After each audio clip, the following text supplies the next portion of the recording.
My name is Paul Rozier. I am the director of the Albert Lepage Center for History in the Public Interest and a member of the Villanova History Department faculty.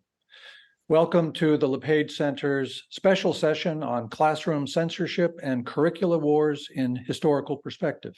And a special welcome to our distinguished panelists, John Zimmerman, Dana Goldstein, and Adam Lotz, and to our moderator, Jerusha Connor. Before we begin, I first want to acknowledge the vision and support of Albert Lepage, whose generosity allowed us to establish the Lepage Center in 2017. And I want to thank Mr. Lepage for encouraging us to explore this important topic. I also want to thank Kevin Fox and Alvin Wong for helping to organize tonight's event. And finally, I want to encourage you to attend the Lepage Center's next event, a panel discussion of post-war cities in historical perspective. Dr. Paul Steggy of Villanova's History Department will moderate the discussion. This virtual event takes place on Wednesday, October 18th at the special time of 4:30 p.m. in order to accommodate speakers from Israel and Sweden. To register, please visit the Lepage Center homepage, which has information about other upcoming events. And now I'd like to introduce the moderator of tonight's discussion, my Villanova colleague from the Department of Education and Counseling, Dr. Jerusha Connor. Dr. Connor is Professor of Education and serves as the Director of the Graduate Program in Education. Her research focuses on youth activism and organizing, student engagement, and student voices. She is the author of 60 journal articles and book chapters, 3 edited collections, and the book, The New Student Activists, The Rise of Neo-Activism on College Campuses, which the Johns Hopkins University Press published in 2020 to rave reviews. One reviewer called her book a theoretically sophisticated book that represents the best of public scholarship and will draw interest across scholarly and public communities. Dr. Connor. Thank you so much, Dr. Rozier, for that lovely introduction. I am delighted to welcome everyone to this important conversation on classroom censorship in historical perspective.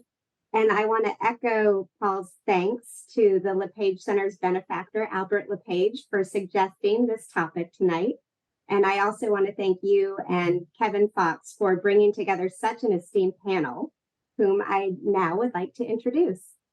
So John Zimmerman is Professor of History of Education and the Berkowitz Professor in Education at the University of Pennsylvania. A former Peace Corps volunteer and high school teacher, he is the author of 9 books, including Free Speech and Why You Should Give a Damn, with illustrations by Signe Wilkinson, and The Amateur Hour, A History of College Teaching in America. Last fall of 2022, the University of Chicago Press published a revised 20th anniversary edition of his blockbuster book, Who's America? Culture Wars in the Public Schools.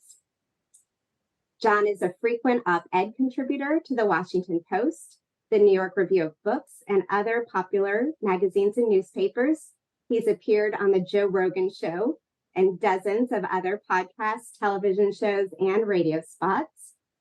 He previously taught for 20 years at NYU, where he received its Distinguished Teaching Award in 2008. What a delight it is to welcome one of the great public intellectuals on education of our time. Thank you. It's Dana, great to be here. Yes, thank you. Next, Dana Goldstein is a national correspondent at the New York Times, covering education and families. She is a 15-year veteran on the beat and is also the author of the best-selling book, The Teacher Wars, A History of America's Most Embattled Profession, which I highly commend to you all. It is deeply researched and riveting. For the New York Times, she writes most often about the politicization of the curriculum, labor issues in schools, school choice, and issues in testing and assessment. Dana is also the proud daughter and granddaughter of public school teachers. Welcome, Dana. And last but not least, Adam Lotz is Professor of Education and History at Binghamton University, SUNY. He taught middle school and high school for 10 years in Milwaukee. He researches the history of school culture wars in the US and has written books such as The Other School Reformers, Conservative Activism in American Education, published by Harvard University Press, and Fundamentalist You, Keeping the Faith in American Higher Education by Oxford University Press. Adam is also a powerful opinion writer, publishing pieces in such outlets as the Washington Post, The Atlantic, Slate, and the Chronicle of Higher Education. So a very warm welcome to you. It's truly an honor to have this opportunity tonight to learn from each of you. I plan to get the conversation started with a few framing questions, but audience members, please feel free to pose any questions you have in the Q&A function of Zoom, and I will do my best to get to them all before our time is up, and I will only censor them for hate speech and incendiary rhetoric. So with that said, we are all here tonight to learn about the historical roots of the present moment and the lessons we can derive from prior efforts to whitewash the curriculum, to suppress information in favor of a particular narrative, often patriotic or Christian, and to control and punish teachers who may refuse to go along with the program. But I'd like to bookend our deep dive into the history lessons with consideration of the present day and where we are right now in the educational landscape. So Dana, you have been covering states' attempts to restrict how the curriculum handles race, gender, social emotional learning, the latest boogeyman. What can you tell us about where things stand right now with these efforts and what you're seeing as a journalist? Sure. So it's pretty astounding. About half the states have passed some sort of restrictive curricular law in the past 2 years. So it's a fast-moving and influential movement that's absolutely affecting classrooms and teachers in those states. You know, in phase one of this surge, the focus was really on what conservatives were calling critical race theory.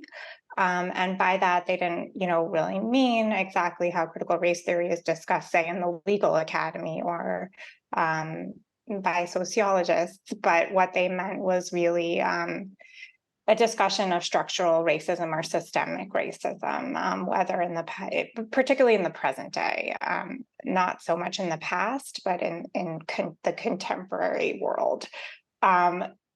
In phase two of the movement over the past year or so, the focus actually shifted quite significantly from the focus on race to a focus on gender and sexuality, and a focus on social emotional learning.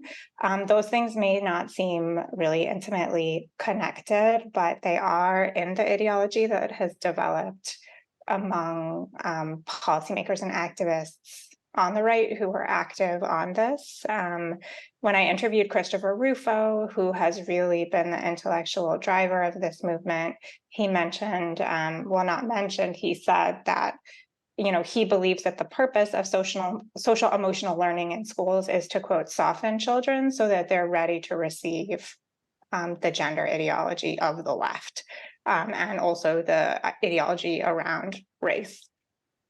Social emotional learning has 5 components that have been sort of identified by psychologists, educational psychologists, and those that study sort of mindsets. And there's some research suggesting that those skills like grit is one of them that gets talked about a lot, or, a growth mindset. Some of these are sort of pop psychology mindsets. And there's the idea that these will help kids study and learn. People from that field absolutely reject this understanding of social emotional learning, and this is not their. They say that this is not their intention. The focus on gender and sexuality, in the extreme case of Florida, has led to many, many consequences, which may be surprising. There are permission slips going out this fall across the state of Florida.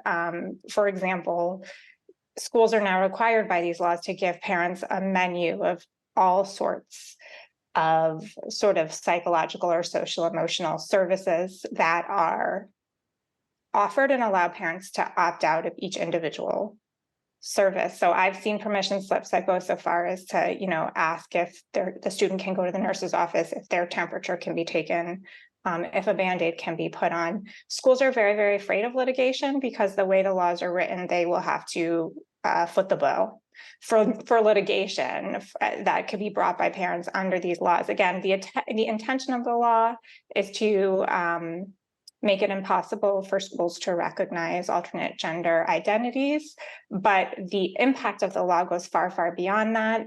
Any parent can opt their child out of any type of mental health service within the school, and that could be a child who goes to talk to a counselor about literally anything. The parent would have the right to opt them out. It could be something as day-to-day as parents that are divorcing, or as extreme as child abuse. Now, there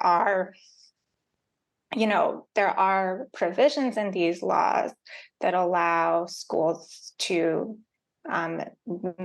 override parental rights on these things in those extreme cases. But of course, schools don't always know when a child might be subject to abuse or at risk of abuse. So it's a very fluid moment. I think there's a lot of confusion within districts and attorneys that work for districts about exactly how the law will be interpreted.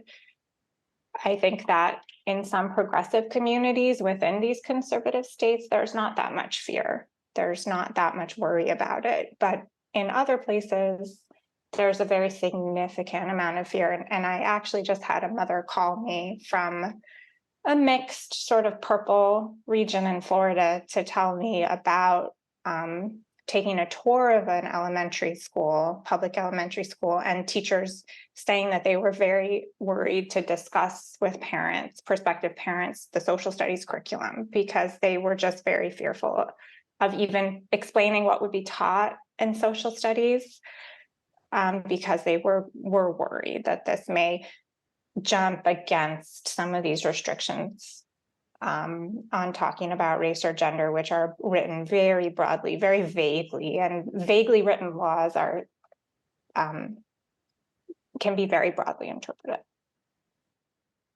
Yeah, thank you for that. So the chilling effect on teachers is clear, and something I hope we can continue to dig into as we go tonight. And you mentioned a lot of great topics. We'll pursue parental rights and critical race theory. But John, I know you've been working with PEN America to track some of these so-called education gag orders in states. Is there anything you would add to Dana's portrait of the landscape to help bring us up to speed on where things stand right now? Well, I thought it was a really great and concise portrait, and I think Dana's the best educational journalist in America. So I wasn't surprised. I guess the only thing that I would add is, I do think that there's two remarkable differences that I see, and Adam Lotz may agree or disagree about this movement. The first one is the relative absence of religious argument and religious rhetoric. So even with the rise of these gender identity laws, you don't see people in the public sphere like Ron DeSantis saying that we shouldn't teach about LGBTQ identities because they're a sin against God. Many of the people involved in this may well believe that. But in a historical perspective, I find that fascinating that you don't hear that, because, of course, if you look at prior battles over sex ed or anything involving gender, religion is an explicit theme. It's in the frontal lobes. And I think there are many reasons for this change, but I would say that the biggest one is in the past 20 years, America became significantly less religious. I think this is the most important thing that's happened in America that we talk the least about, in part because we're so close to it. But the way that social scientists generally measure religiosity is reported weekly worship attendance and reported denominational affiliation. And as best we can tell, those two things have gone down 20% in 20 years, which is remarkable. So we're not Western Europe yet, but we are absolutely trending in that direction. And yet, I also think it's fair to say that those of us who, including myself, who 20 or 40 years ago predicted and looked forward to this moment should be eating some crow. And here's why. We were right that the country would become less religious, but here's what we were wrong about. What we said was that when the country became less religious, it would become more tolerant and more cosmopolitan and more accepting, because religion, we said, was a source of orthodoxy, and it was a source of dogmatism and a source of intolerance. Well, here's what happened. The country became less religious and radically more intolerant, radically more polarized. And I would argue that red and blue became our quasi-religions, but without the tempering effect that real religions have. So whether they follow their rhetoric or not, real religions say things like, love thy neighbor. Red and blue don't say that. Definitely not. No, like destroy your neighbor. Like your neighbor is a plague on the land and a dagger at the heart of the republic. Don't love thy neighbor. And I think that's where we are. I mean, the other thing I would argue that's different, and Adam may correct me on this, in addition to the radical decline in religiosity and indeed in religious argument and rhetoric, is the nationalization of these issues. So obviously there have always been national networks, and Adam has written brilliantly about them, that wove together different culture warriors. But I think in the era of the internet, it's an entirely different thing. Look at Moms for Liberty. Moms for Liberty arose in a year. And if you believe them, like enlisted 150,000 people. That was not possible in the era of the John Birch Society, where they had to leaflet houses, you know? And so I think that makes a difference. And I think that also accounts for the wager that politicians like DeSantis have made, which is that these issues are going to resonate on a national stage in a way that can help them become president. As Adam and Dana will instruct you, schooling in this country is a state and mostly local matter. It is not a national matter. And the great irony of the DeSantis story is that if he became president, he would have significantly less power over schools than he does now as governor. And I think he has made a wager that these issues that were formerly really state and local issues, because of the nationalization of the question, are going to have a political resonance. But I think in some ways, frankly, he's backing off that wager right now. Something people have pointed out studying his speeches is that wokeism has largely disappeared from them. Because I think his pollsters and his handlers are probably telling him just what I'm saying, which is that it's still a local and state matter, and it's not going to have enough of a national resonance to get you to the White House. Thank you for that analysis. Adam, do you want to respond? You were called out a number of times. John is curious your take. Well, as always, John makes great points, and I appreciate it. The question of whether our current moment, these wars are less done in the language of religion than earlier, like 20th century battles, is a great one. And I think one of the tells. So Dana mentioned, I think really well, the vagueness of current discussions of critical race theory, socio-emotional learning. And I think part of that thread from the 20th century all the way to today, and it does tie into John's argument about whether this is somehow less religious than earlier fights. I think part of the vagueness of terms, or the appeal of terms like critical race theory and social-emotional learning, is that you can pack a lot of things into it, depending on where you're coming from. You can pack religion in without saying Jesus Christ.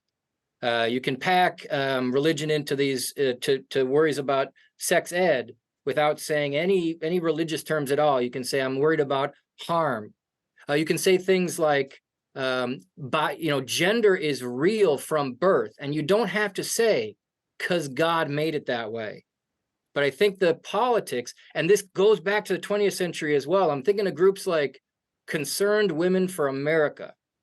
They didn't say from Jesus, but they might as well have. I mean, they were 100%, back when people used to use the term fundamentalist Protestant, they were in the fundamentalist camp. Women like Beverly LaHaye were married to the Left Behind Tim LaHaye. So there's no backseat to the religion, even though the name of the organization is not Christian Coalition. The Christianity is right up front in it. And I think one of the things that's the tell, to get back to the Dana's point about critical race theory being a vague and sort of flexible concept, which is frightening when it comes to legislation. One of the terms, and because I have it, I'm gonna share this image because I think it helps. One of the through lines, one of the through lines from critical race theory and other culture war terms we can see in these two images. The first is from 2022. You might remember Senator Cruz of Texas making a presentation. He blew up pages of Dr. Kendi's anti-racist baby in a Senate speech. And he was attacking, Senator Cruz was attacking critical race theory. And he used this root and branch analogy. He said, critical race theory is this branch that produces poisonous fruit. But the trunk of the tree is our old enemy, Marxism. It's Marxism that creates these dangers. And I think the thing that connects 20th century to today, it connects these vague terms that are politically powerful, but policy-wise super nebulous and hard to figure out. It connects both religious conservatism and non-explicitly religious conservatism. It also helps explain why in 2022, a senator from the great state of Texas would be warning about communist subversive teachers in Texas in 2022, which seems to be a pretty minor concern, like in most people's imaginations. But it's because the idea of something like communism was the 20th century term that combined all these fears. It combined patriotic conservative impulses. It combined religious impulses, communism as an atheist power. And critical race theory, Senator Cruz wants to use the vagueness of the term critical race theory to warn people about this very emotionally frightening term, communism. I included the other image. This is from the 1980s because CRT, this is the language that activists are using today to sort of pass vague legislation. In the 20th century, we saw very similar things with the word evolution. Evolutionary science is definitely a thing. I mean, it's both a thing that happens in the world, and it's something that scientists actually study. But the word evolution, the way it worked in the 20th century, it was tangentially related to the science. People were able to fill the word evolution with anything they thought their audience might not like. So this is they did this from the 1920s, 1950s. This one happens to be 1983. And you can see that the tree of evolution, the creationist centurion is cutting down the tree of evolution. And it grows everything: abortion, Nazism, radical feminist movement. Up at the top, it's hard to read. Communism is on there, pornography, sexual perversion. So paganism, don't forget paganism. So like critical race theory, like the term communism itself, in the 20th century, evolution is one of these terms that, yes, it's a real thing, but in schools, it worked as an open bucket that you could throw any danger in. And I think CRT works like that today. And to John's point, it's effective because it's a religious term, and it's also a not religious term. It can appeal to people whether they have a very strong, animating sense of the fact that they want to make America more Christian, and it works on people who don't. So it's powerful because of the vagueness. And as Dana said, let us off with, it's also dangerous because of the vagueness. It can mean anything.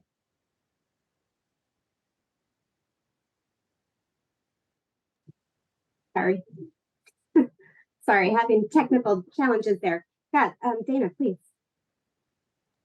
Yeah, I just wanted to respond to 2 points about Marxism and about Christianity. I think there's been a savvy working of the rhetoric of the movement, but truly churches and Christian leaders are fundamental to what's been happening in these states. And if you're interested in learning more about that, there's a great new podcast out called Grapevine. And it's from 2 education journalists at NBC News. And in this podcast, which is they did the reporting in Texas, but they do trace how it was certain churches in this community that were very active in running candidates for the school board and really politicizing the issues of both race and gender in the community, and parents that were active in those churches were among the ones that were speaking out against individual teachers, to the point where, individual teachers were being investigated for how they handled the books they assigned and things like that. I also think that the links to Christianity are in the next phase, which we're, I think, going into right now, are going to become more explicitly talked about. If you look down in Florida, I just did a story on the classical learning test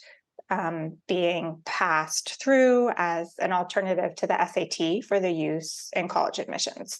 The classical learning test is produced by people who very explicitly want to take what Christian private schools do and bring them into public education. And the same governors that are passing these restrictive curricular laws are also passing universal voucher plans, and very explicitly the goal of those is to help people pay for religious education or other types of private schooling. But in large part, what those vouchers are going to be used for is it will be tax dollars going for Christian religious education or homeschooling, which is not fully a religious phenomenon. There's a growing group of secular homeschoolers coming out of the pandemic, but it's still largely a phenomenon in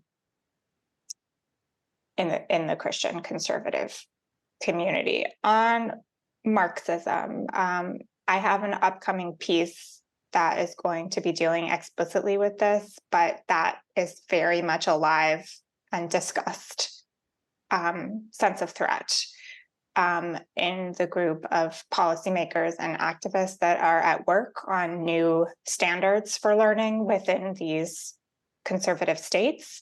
And there's a very explicit dealing with the perceived threats of communism and socialism in these new curricular documents, which will be shaping what kids learn in social studies classes across the country. In addition to that, there's very explicit also discussion of things like the Judeo-Christian roots of our founding documents. Now, there are Judeo-Christian roots of our founding documents. I think sometimes the left can get itself, twisted in knots on some of these things, but there's no historic debate about that. It is accurate, but it's a complex swirl of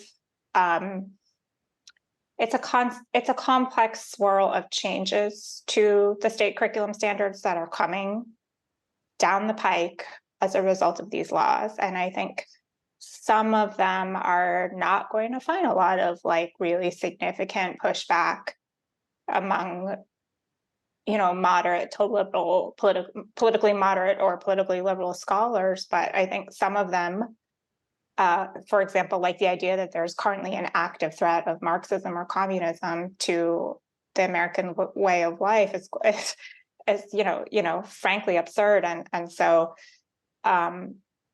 all of this is in the stew, so to speak.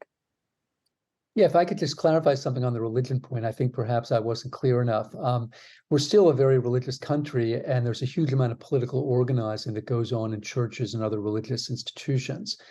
My point wasn't about motive so much as it was about the public sphere and especially the logic of argument, right? So even the people Dana's talking about, and even somebody who wants there to be vouchers for religious schools, you're not going to hear them say that the reason we should have that is because Jesus wants it, or because we're all going to hell if we don't do it. Absolutely. That is such an important point. Right. And through this discussion of parental rights and this new catchphrase, or like newly reintroduced catchphrase, it's experiencing remarkable political success. And I think John is making an excellent point.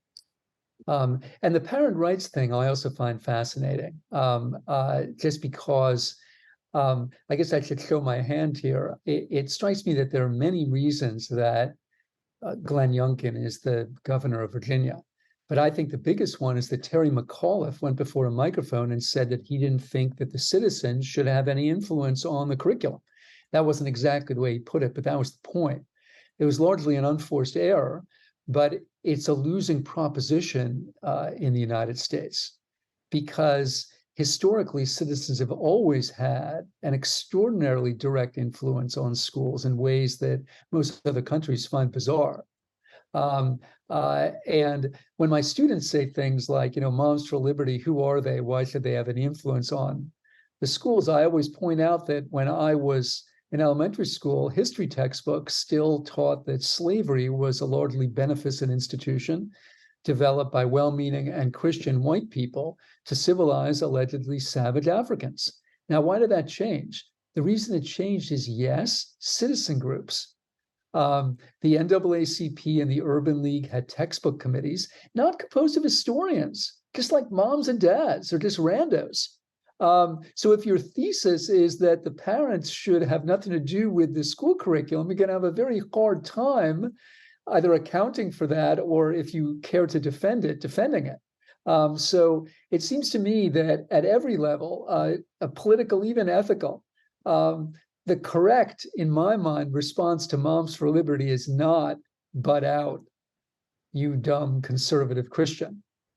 It's butt in. Like, if you don't like this, butt in. Don't, like Terry McAuliffe, say that these citizens have no business influencing the curriculum. Form your own citizen groups. And Dana and others have reported on that activity. It does exist, I think, in a rather minor key compared to Moms for Liberty.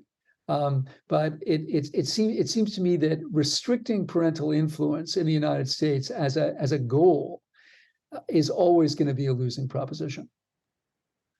Yeah, I think that's right, especially in the wake of the pandemic, when parents get much more of a window into their children's education than they had before.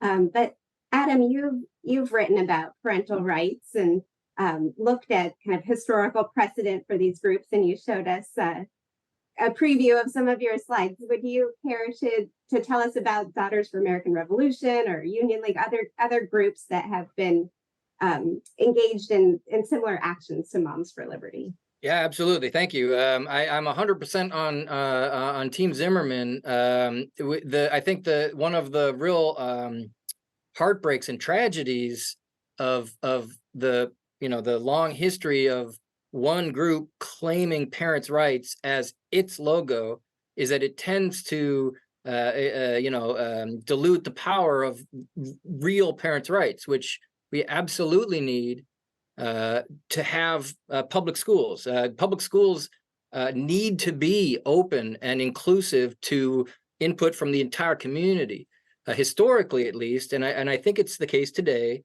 You have a group, or several groups, I should say, that have an inflated sense of their own representative power. For example, and if I can, thank you, I'll share some from the 70s. We just lost Alice Moore last week, 2 weeks ago, but in 1974, she was a sort of, proto Mom for Liberty. She was a conservative activist. She ran for school board in Kanawha County, West Virginia, which includes the capital, Charleston.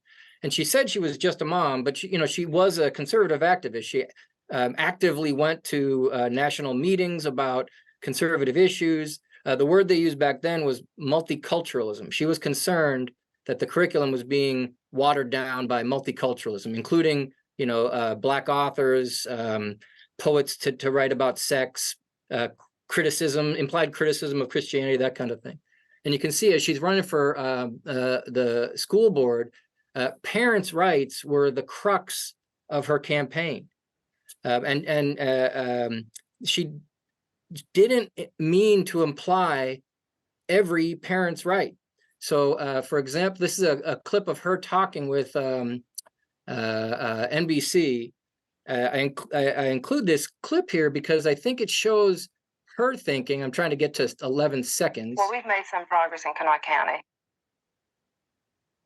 Okay, what she's about to say, can y'all hear? Can you hear? Okay. What she's about to say, I think, captures, and again, Alice Moore is very smart, a very sweet, wonderful person. But she has an inflated sense of her role specifically as a white Christian conservative American, that she has an attitude that she represents the real America, as she calls it here, mainstream America. The facts on the ground in 1974, and I would argue today, disproved it. The biggest march during the boycott in Kanawha County was in favor of these books that had been banned. The students marched out of their high school, and it was the biggest march of the episode, and it was in favor of letting the kids read the books that Alice Moore didn't want them to read. But Alice Moore had a sense that she represented the real America, and I'll share that with you right here. The educational establishment is completely removed from the mainstream thinking of the American people. And this is where we've got to make our... So in Alice Moore's world, and I think in the world of a lot of people who identify as parents' rights activists these days as well, they represent the mainstream, the overwhelming majority. Numbers over and over prove that that's not true. And I think, again, Team Zimmerman, we absolutely need all the input to have this be a true public school. But what has happened over and over for, decades and generations now is that the idea of parents' rights has been taken over by a minority group that purports to represent a true majority, the real majority, the people who, are the only ones who think that they're going to make America great again. And the real tragedy is that makes it more difficult to actually have the conversations that we need to have, because we don't want to have every book in public schools. We don't. But how do we make the decision when the conversation has been poisoned by accusation that one side is real Americans and the other sides are Marxists or communists, or, I think of that tree that the creation scientist was cutting down. One side is the real America, the other side is just everything bad. And that makes the conversation impossible. I agree with that, but I think at different times the left, especially the progressive left, engages in a similar sort of dynamic. It's just you don't call other people un-American, you call them racist or sexist or transphobe, right? It's also a way to cut down the conversation, right? And a way to pretend that you speak for the good. So let's take something like book banning, right? I mean, if you're the kind of American like me that's outraged by Loudoun County, Virginia, removing a Toni Morrison novel, or someplace in Tennessee getting rid of Art Spiegelman's Mouse, where were you in the last 10, 15 years when all the English departments were dropping The Adventures of Huckleberry Finn? Like, where were you? And that did not happen because of Ron DeSantis and Moms for Liberty, right? They didn't exist, right? That happened because of people on my side of the political aisle, right, who said that anyone defending the book or even enjoying the book was a racist, a bad person, and therefore it has to be removed from the schools. Right now, the strongest element in the censorship machine are people on the right. But I think that there's also a history of censorship that comes from other parts of the political spectrum that we should also remember. Yeah. Yeah, thank you. I do want to kind of pick up on this thread and start pulling in some historical examples, especially Dana from your book. But first, we do have a question from an audience member, which is picking up on the question of religiosity that you raised earlier, John. How do Catholic universities handle this cultural shift away from religion? And how can universities attract those whose ideologies don't align with the church while also staying grounded in their traditional roots? And I wonder, as you think about this question, if you could also weave in some reflection on academic freedom and tenure, to the extent that you feel like that fits. Well, I think Adam should do the first shot on the Catholic University thing, because he knows more about religious universities than anybody. Well, thank you. The first thing that came into my mind was the parallel to evangelical Protestant universities. I don't know if people know this story, but Wheaton College, which is an not the one in Massachusetts, the one outside Chicago, they just conducted, and Catholic universities have a recent tradition of doing this same exact thing. They conducted a very vigorous and rigorous, outside group exploring their own history. And they took one of their president's name off the library. It's no longer Buswell Library. Now it's something else. Oliver Buswell, J. Oliver Buswell, was a president in the 1930s.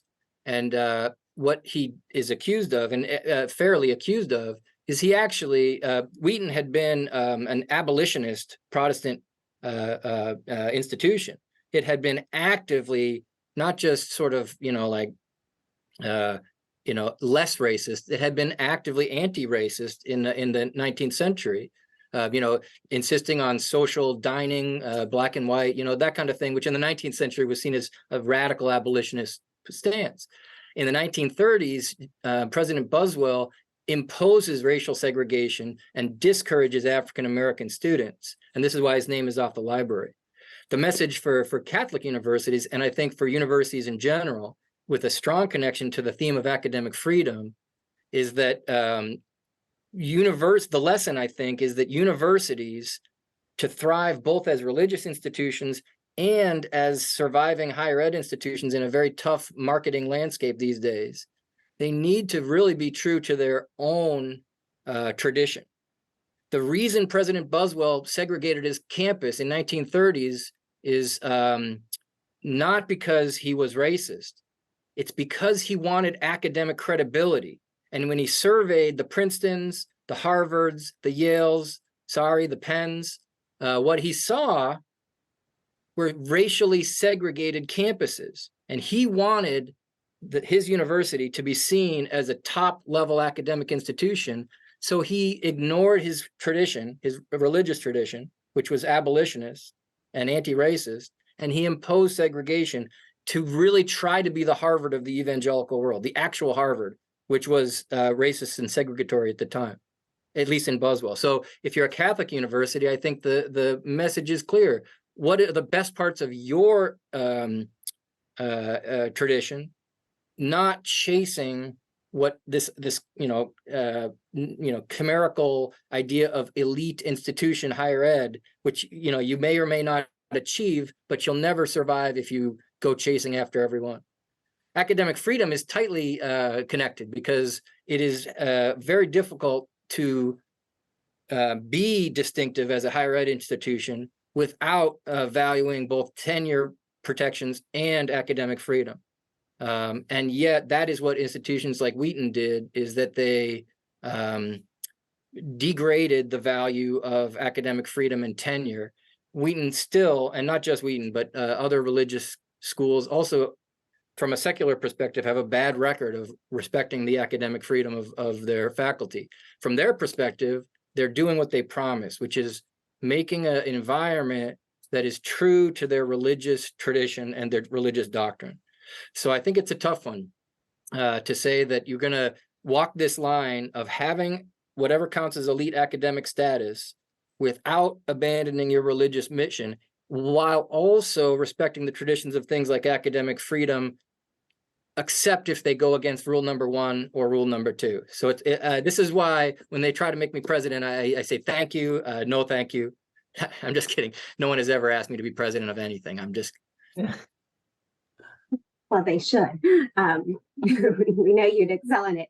So I think this kind of tension between patriotic education on the one hand and the religious tension on the other is really well illustrated, Dana, by one of the stories in your book about a Quaker teacher who comes up against a principal who is trying to force a particular version of American history. And I wonder if you could tell us about that example and what lessons you think we can derive from it as we try to navigate the present moment?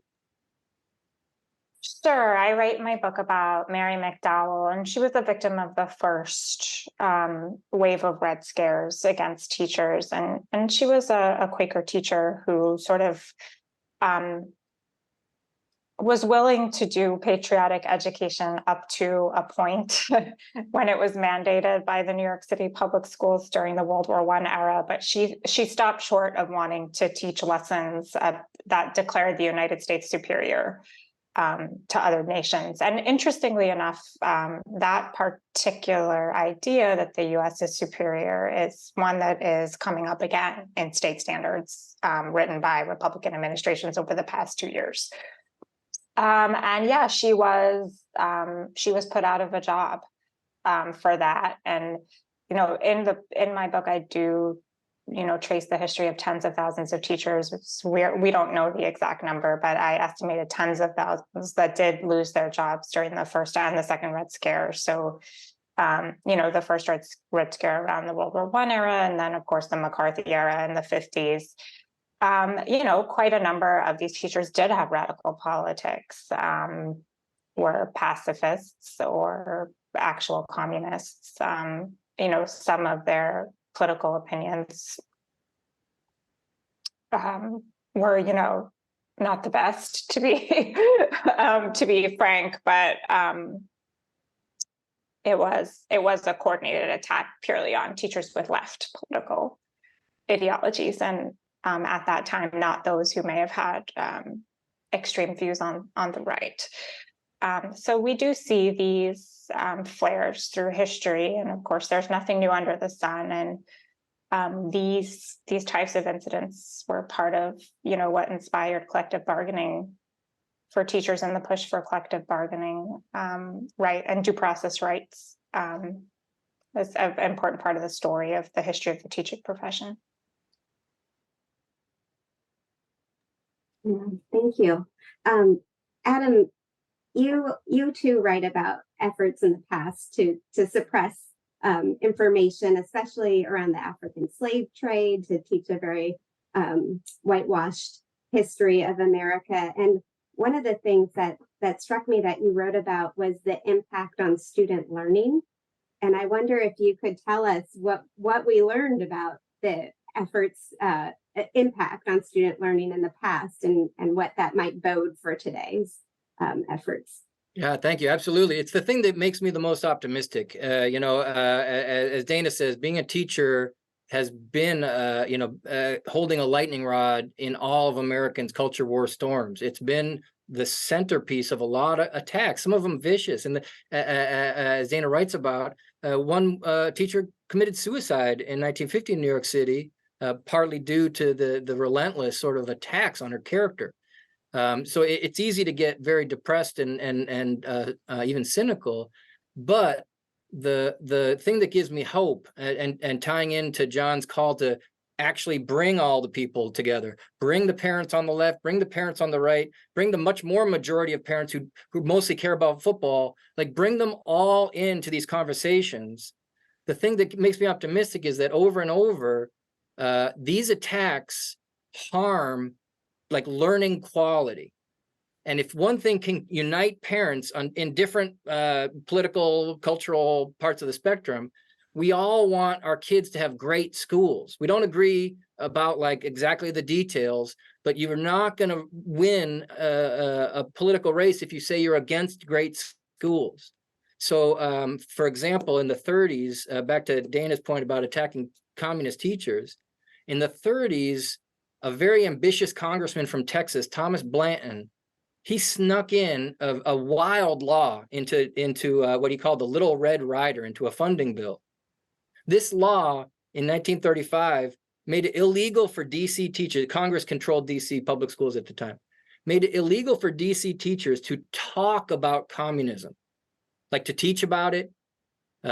And it was immediately thrown out. He was trying to get a publicity. He wanted a national stage, as we see today.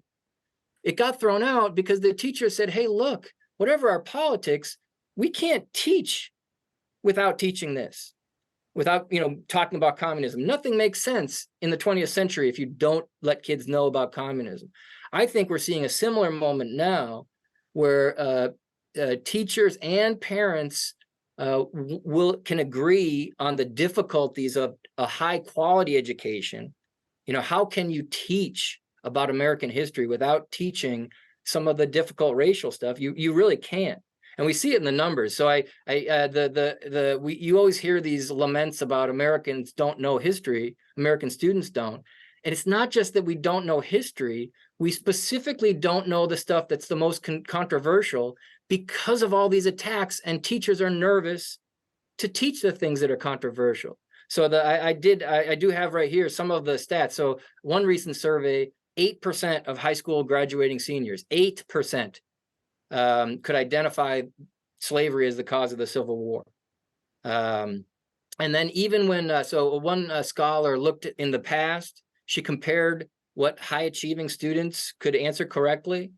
So between 1933 and 1944 from these surveys, 81% of these top achieving students could identify Alexander Hamilton, but only 46 of the highest achieving students could explain the Emancipation Proclamation. And I think over and over again throughout the decades, from the Little Red Rider in the 30s to the teaching of history in the 40s to today, kids don't learn when the story is confusing. When teachers feel like they have to mumble through words like lynching, when teachers feel like they can't explain things like communism, kids won't learn it. And I do have hope that that's where we can, the United States can come together. We all want our kids to learn stuff. And I think that's the hope, is that when teachers don't feel like they can teach, guess what? Kids don't learn. Right. But I would also say, I agree with what Adam's saying, but I guess I would add that they don't learn unless they're confronted with multiple views and multiple ideas. And I think that's where I get perhaps a little less optimistic than Adam, right? Sure, we all want great schools, but do we really want our kids to be exposed to multiple perspectives in those schools? One way of looking at this moment, this incredibly polarized moment, is an incredibly teachable moment, right? I mean, if I were king, and we don't have enough time this evening to enumerate all the reasons that won't happen, but every high school teacher would receive, every high school classroom would receive the 1619 Project and the state-approved textbook, everyone. And then the teacher would say, okay, let's start with Columbus. Like, what does 1619 say? What does your textbook say? Let's do the American Revolution. What does 1619 say? What does your textbook say? And I think the question is, how many people actually want that? I mean, it's very clear that state legislators who are barring the 1619 Project don't want it, right? But how many advocates of the 1619 Project would really want that? And most of all, how many of them would rest easily if the students decided that they actually favored the state-approved textbook over the 1619 Project? Ditto with this gender stuff. I mean, I try to be as honest as possible. I'm appalled by all these measures restricting discussions of gender and gender identity. But let's also remember that just this past week, we found out that the American Anthropological Association canceled a panel on exactly that subject, because there were some scholars who were insisting that in certain respects, sex is a binary, even though clearly gender isn't. And they didn't want to hear it. So of course, like, Ron DeSantis doesn't want that subject really discussed, but does the AAA, does the American Anthropological Association? I ask that as an honest question. I don't know the answer, but I think in many circumstances not. So we all talk a good game about the need for this thing called critical thinking. But often what that means is we want our thoughts and our perspectives inscribed in the schools rather than a real critical discussion of them. Well, thank you for that provocation, John. I want to encourage the audience. We have about 20 minutes, so please put questions in the Q&A for the panelists, and I will do my best to share them. But let's kind of talk about the stakes for American democracy. I'm thinking about Adam's optimism and John's skepticism, and Dana saying there's more to come. We're in wave 2, but wave 3 is on the horizon. What do you think this all bodes for voting for the future of democracy and engaged citizenship, and looking to the past? Are there any lessons we can derive as we try to make sense of this present moment? I think one of the things that I think we should keep as like a background, just piece of information for this, is after No Child Left Behind became law in 2002, there was a vast reduction in the number of minutes spent on social studies in schools. And that law sunset in 2015 is no longer the law of the land, but we're still living with the after effects.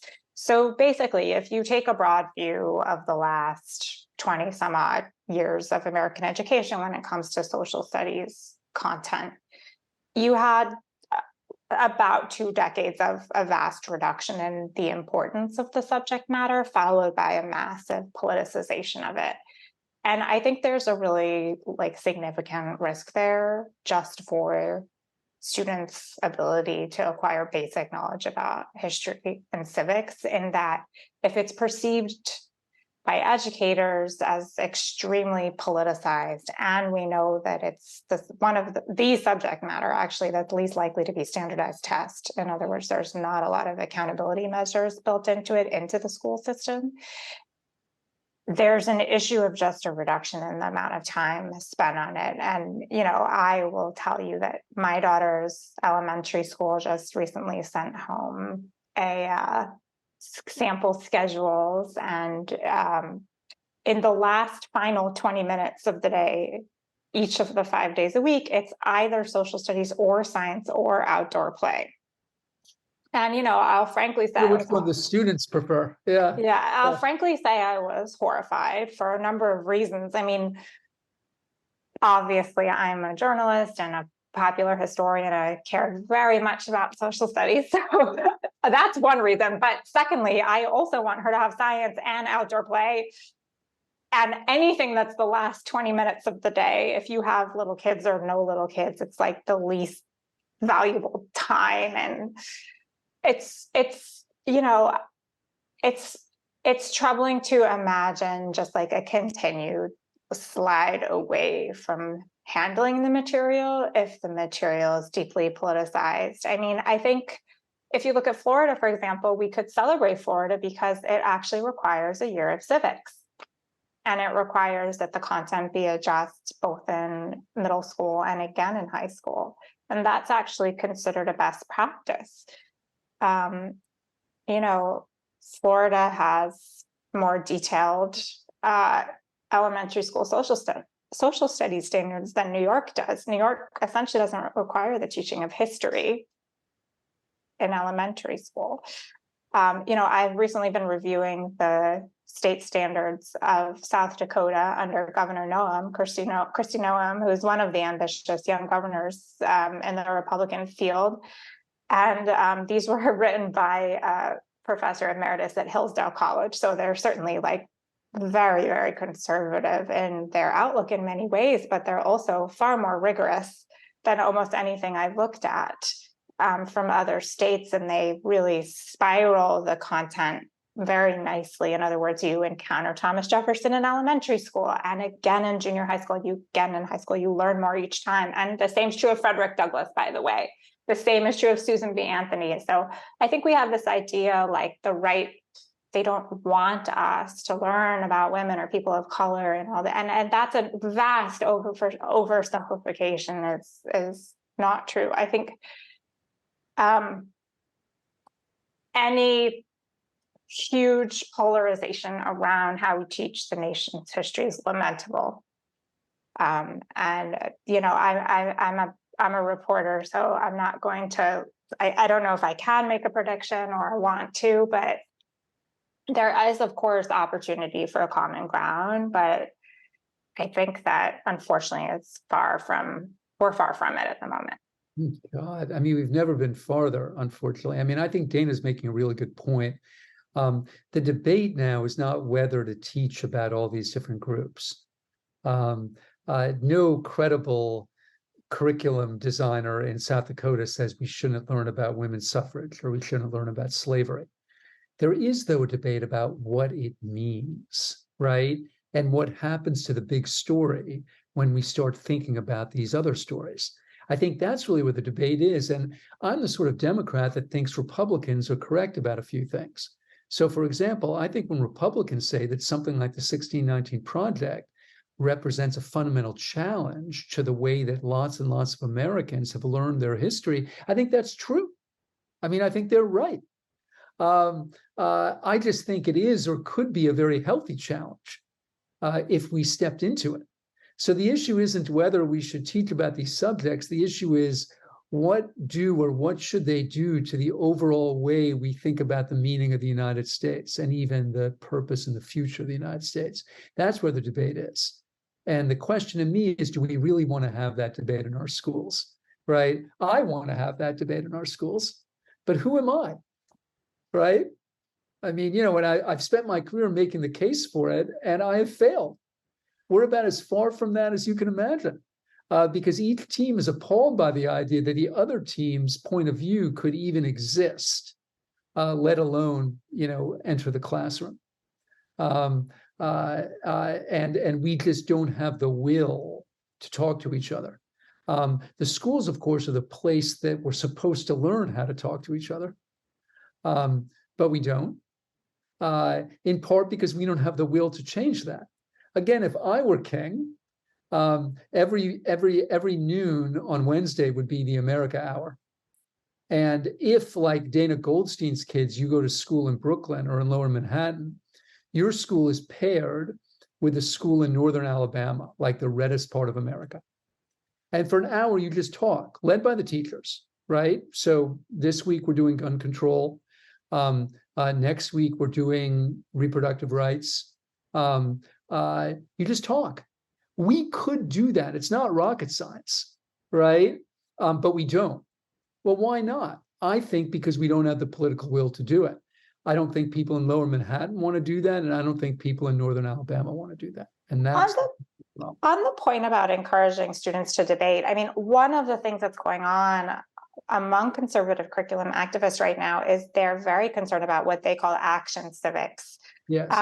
And they actually are reducing calls for debate for any kind of civic activity. So it could be like writing to your council person about something you want changed in your neighborhood, or even a mock election, which is like a old saw of history and civics classrooms, of the social studies classroom. So the idea of teaching the debate is a best practice in social studies education. I've done a lot of interviews with folks, and we have a question from Corbin: how can we present material from both perspectives? I mean, that is a good question, Corbin, and that is what experts would like to see students doing, is to teach the debate. In other words, let's talk about the Second Amendment. Let's talk about different Supreme Court decisions that seem to have interpreted the Second Amendment in different ways, and have students learn the debate about the Second Amendment.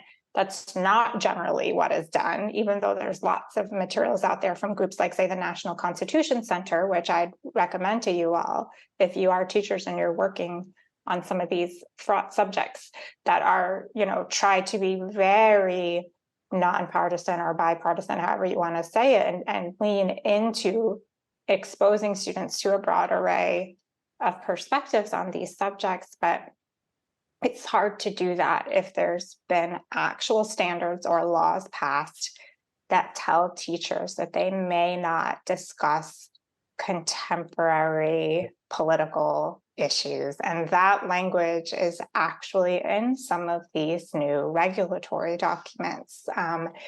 Taking current events out of the social studies classroom, the educators I've spoken to are frankly horrified, because how do you get students interested in history? How do you get them interested in the nation's founding documents? I mean, one teacher I spoke to said to me, sorry, I got all blurry there, I will fix, but one teacher I interviewed said to me, current events is the rocket fuel of the history or the social studies classroom. It's sort of how you get started. It's like the jet fuel. So not encouraging to the degree that to which like there's actually a desire to prevent teachers from discussing events of contemporary significance. Right. We don't have faith in that process anymore, right? I mean, that's the heart of the problem, I think. I mean, this isn't just a political question. It's almost a question about our culture and our faith. Dewey spoke about democracy as a faith system, not just a system of government, right? And what's the democratic faith? There are a lot of different ways to define it, but the way that I do is it's the faith that people of equal reason, equal information, equal understanding can reason from the same set of facts to different conclusions. And I question the degree that we have held on to that faith. I think in order to hold on to it, you have to see it demonstrated, to Dana's point, right? You have to see different people together trying to discuss and work out these things, work out their differences. But I think we're so mutually hostile and angry and scared that we don't have the will to do that in our schools. I mean, John, I think too, this is, sorry, Andrew, if I think this is the heart of the problem with saying that like both sides are censoring, both sides are imposing their will, both sides are reluctant to welcome the other person or the other side into conversation. Because in cases like what we're seeing today, and people like Alice Moore in the 70s and groups going back, 100 years, you have one side saying that we're all the sides, like we Right. are America.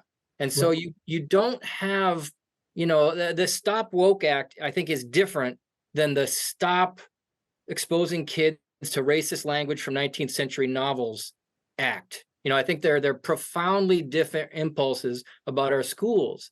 So when we want to teach, we do want to teach social studies and history, and we know that the question isn't, for history in schools, the question isn't what happened. Like the real question isn't what happened. The question is, who are we? Like, what happened to get us here? That's the real question. And I think this is what shows the real problem with talking about like, well, both sides are doing stuff. Because in this case, with the current round of history, and it again goes back into the 20th century, you have two very unequal sides, where one side is saying you can only teach American exceptionalism. You can only tell the kids everything's okay. The adults are going to work it out. We're the greatest. That's all you can tell kids. And the other side is saying, let's include more voices. The other side isn't saying, you only have to include one specific thing. You have American exceptionalism versus an inclusive, set of like who we really are as America. And those are two very different conversations that don't just meet in the middle and cancel out. There's no middle. I mean, I think the point's really well taken. And let's remember that of these gag laws, as PEN America, justly calls them, like there are hundreds, and they've all been sponsored by Republican legislatures. And insofar as they've passed, they've all passed in majority Republican legislatures. So that's really important, right? But at the same time, because I'm a liberal Democrat, I watch Fox News every night. And the reason is that if I watched MSNBC or CNN, I would just see my worldview confirmed. And that doesn't really get me closer to God, to use a loaded metaphor, And I learned stuff on Fox News. And, what they say is this demand for inclusion does have its own philosophy behind it, right? That can at different times censor us. Right? Can at different times muzzle us. And we're seeing that in the whole debate over trans rights, where you have school districts saying things like, well, if a kid comes out to you at trans, you don't want to tell the parents, or you even can't tell the parents because that could put the kid in peril. And look, because of the way I see that issue. That makes total sense to me. But having watched a lot of conservative news, I also understand that, it doesn't make sense to a lot of other Americans. They say, now you see that as a plea for inclusion, right? But that's not the way we see it. We see it actually as exclusion, right? You're actually excluding our voice as parents, as families, maybe even as believers. And even though I don't agree with them about the substance of the issue, I do understand why they say that.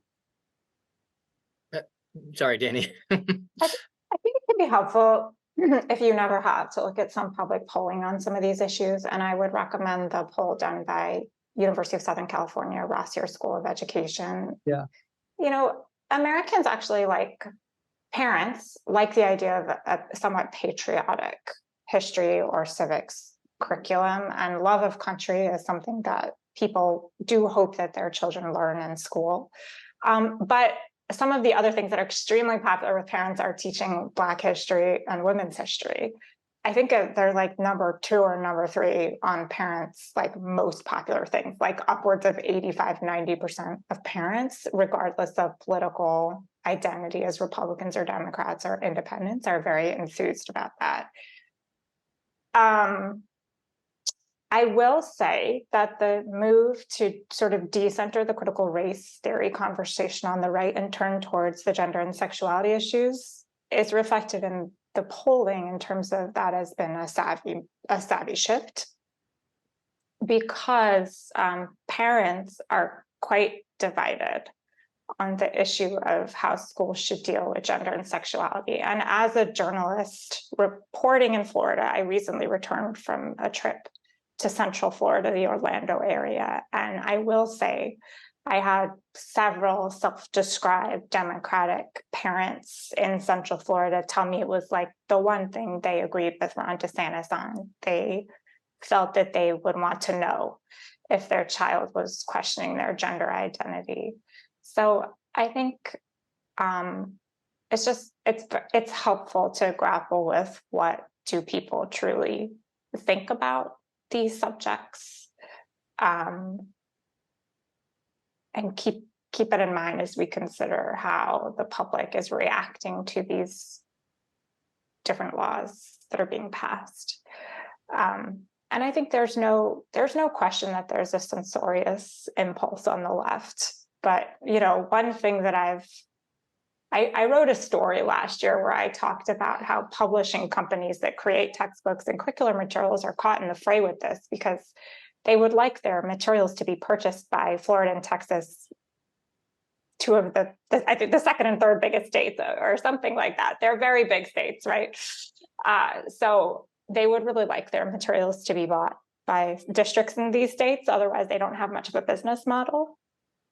And so they have this impulse to adjust what's in these materials so that they can comply with these laws.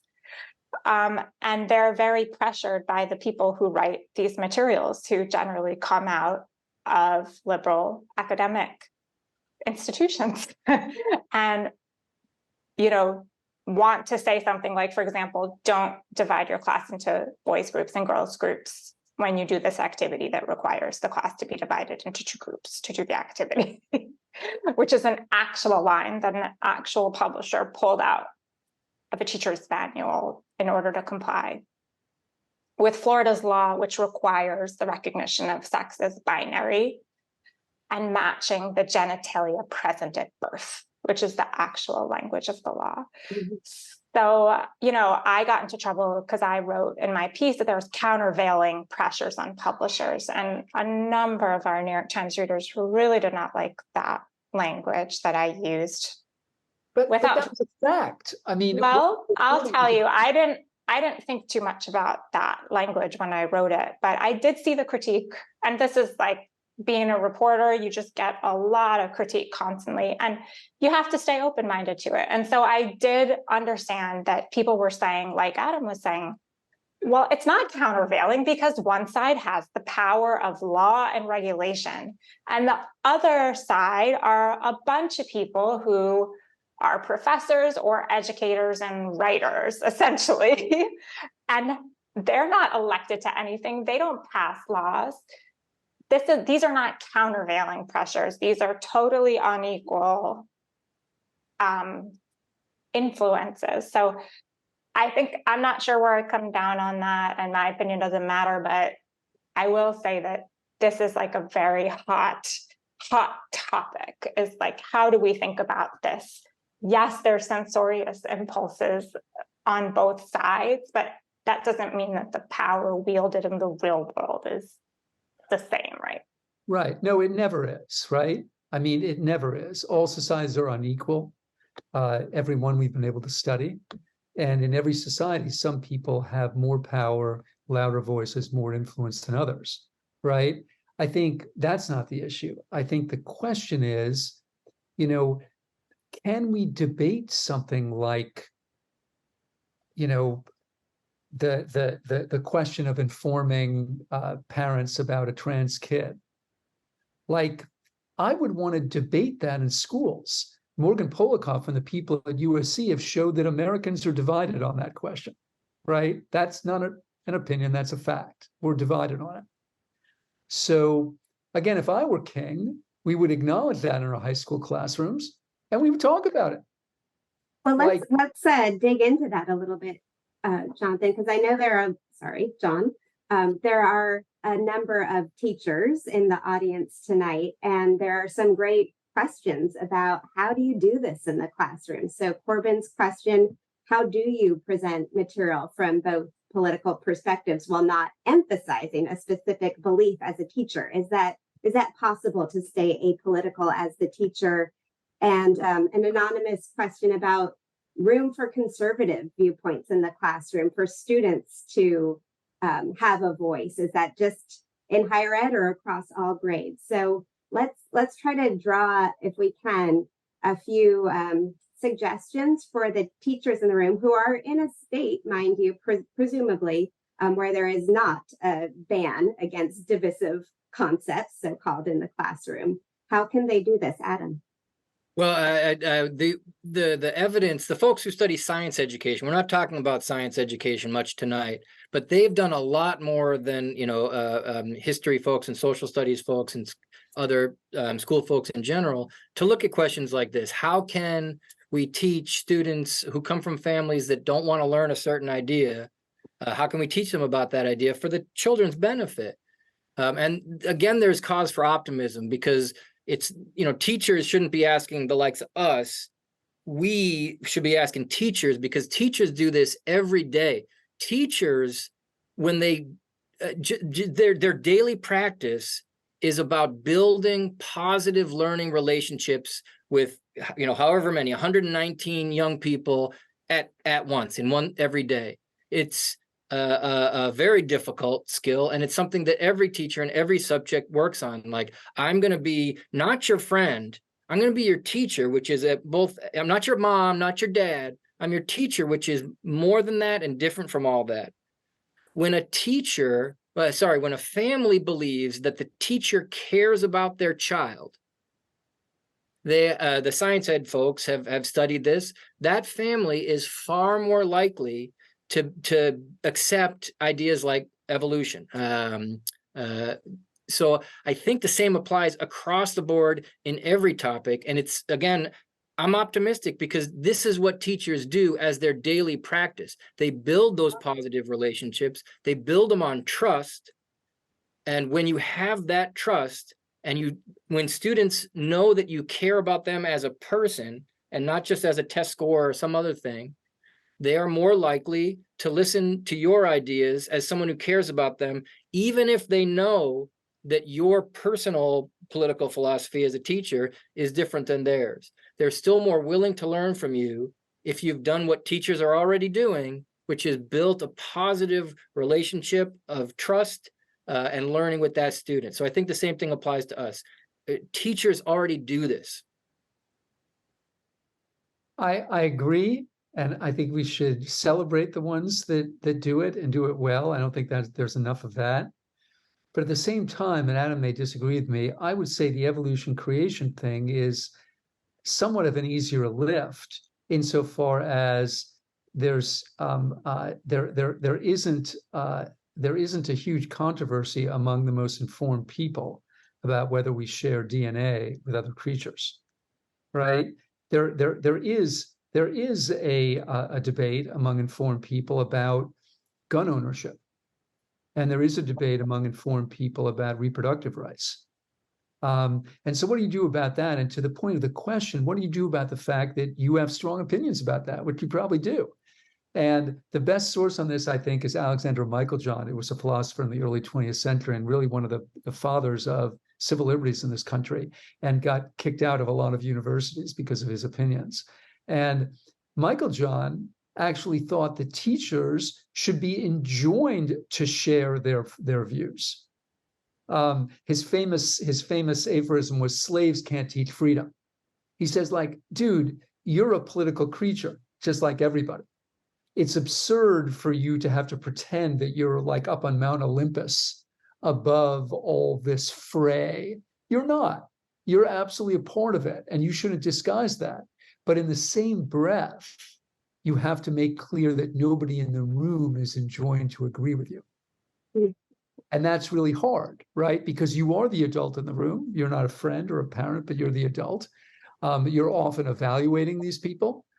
You actually have enormous power over them.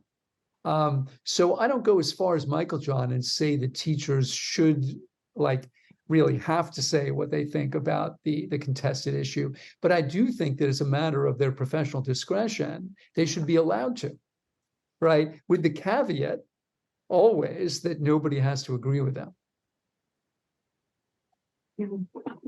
Acknowledging that education is necessarily a political project, right? And teachers are political figures. I mean, they're yeah. political beings just like you and me. Yeah. So we'll wrap up by 7:30. This is such a stimulating and lively conversation, and we have two really beautiful questions in the chat I want to get to before we close. So the first is from Ariel, and she asks about the role of school segregation in these debates over censorship. She says, how did parents' influence on the curriculum change with integration in the 60s and 70s? And do parents of children in more integrated schools typically have more or less influence on the curriculum than those of children in more segregated schools? So any thoughts on this? Dina? Jump into this a little bit. I mean, I don't think you can generalize as to parents of children in more integrated schools having more or less influence on their curriculums. I mean, there's a couple things I would mention. I think, you know, the integration of schools to the degree that schools are integrated, which is not very well. But I do think the civil rights movement in education, let's phrase it that way, you know, is the jumping off point for many of the progressive changes in the curriculum, such as making sure that students of different races and genders are reflected in reading lists, you know, that students see stories of people like themselves. You know, interestingly, one thing I found, and this is a small sort of point of hope for comedy and agreement, is like if you talk to Jeremy Tate, who happens to be the guy that founded the classical learning test, which I mentioned earlier, and is sort of being pitched as somewhat of the conservative SAT, but that's a bit of a misnomer. But regardless, he's a big fan of assigning more Black writers and more female writers and more Hispanic writers to students, because he's looked at the research, and the research is just so clear that there's just such broad benefits to students being exposed to the best intellectual traditions from their own cultures, and that we should all have access to that so that we can see ourselves and our families and our heritage reflected in what we learn at school. And it shouldn't be divisive at all. And in fact, plenty of people on the right have looked at those same research and come to the very same conclusion. So you'll see Toni Morrison, for example, on the classic learning test, and Frederick Douglass, and you'll see Susan B. Anthony and lots of folks like that. So just a point there. I think on the flip side, I think sometimes, to be frank, it can be easier for a more segregated community to come to consensus on what students should be doing in school. I mean, where I live in Brooklyn, there's a number of sort of Afrocentric schools historically in Bed-Stuy and Harlem and other neighborhoods that have historically Black populations, and those schools are, you know, not racially integrated, but they have a cohesive curriculum that is very attractive to the families that are choosing to be there. So I think that one of the challenges with all of the wonderful benefits that I'm sure most of us here on this Zoom today are aware of that come with more integrative schooling, I think a challenge is coming to consensus on the curriculum and on divisive subjects. Some of the flares that we have seen in places like Texas and Florida around these laws are happening in diverse suburbs.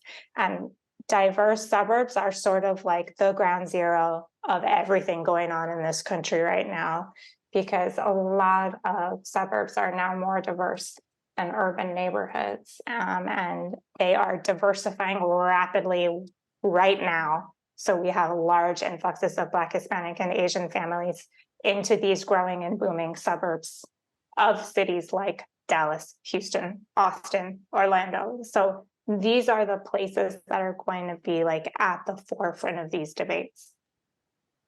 Thank you. And we're a little tight on time. Adam, I'll get to you. But I too want to plug your Grapevine and also the South Lake podcast on those very topics, Dana. The final question of the night, and maybe we can do like a whip around of 1 minute each, is how do we work towards a more unified country? How do we bridge this impasse? So Adam. Yeah, thank you. It's a great question. And I think the big question for schools when it comes to a unified country and a unified community where we can decide together and everybody gets to have their voice heard, not just some parents' rights, but all parents' rights and children's rights. I think the question that we need to look at is the question of pronouns. And I don't mean, he, his, I mean, we and they. We need to be much more aware of who is included when we talk in that, the first person plural. And we need to be very careful when we talk in the third person plural, because that's the language. John started us off talking about maybe this isn't religious. But I think the language that's really telling is this language of we as a group that gets to make these decisions, always with this dangerous external they and them that are trying to take our kids away from us, trying to take our rights in schools away from us. I think we need to be much more aggressive about building a we that actually represents the real we that should be included in all these decisions. I would endorse that 100%. In fact, the new section of my Culture Wars book is called Who Are We Now? And picking up on this lovely poem that was written by African-American poet who very kindly let me reprint it. And I think that process is always easier to give rhetorical nods to than actually do. That is the goal, right? But, if you're talking about we and they, I think a lot of people in very conservative precincts of the United States would listen to our discussion tonight and imagine that we were thinking of them as the they. And so how you get beyond that, I think, is the hardest thing of all. More conversation, more dialogue. Dana, last word? Well, I just would challenge everybody to read a news source that's not your typical news source. So if you've typically watched CNN, try Fox. If you typically read the New York Times, turn to a local paper, whatever it is, just broaden your consumption of written and visual material. Thank you for that last challenge, all the panelists. I honestly went into this conversation tonight a little despairing because I think of education as the bedrock of American democracy, and I see these efforts to censor the curriculum as really efforts to dismantle public education and hasten the slide into authoritarianism. But I'm leaving the conversation with much more hope and optimism and deep gratitude for all of you for sharing your wisdom with us tonight. And I hope it's a continued conversation from here. So thank you for your provocations. Thank you for your insights and your writings, and we'll continue to learn from you. But much gratitude.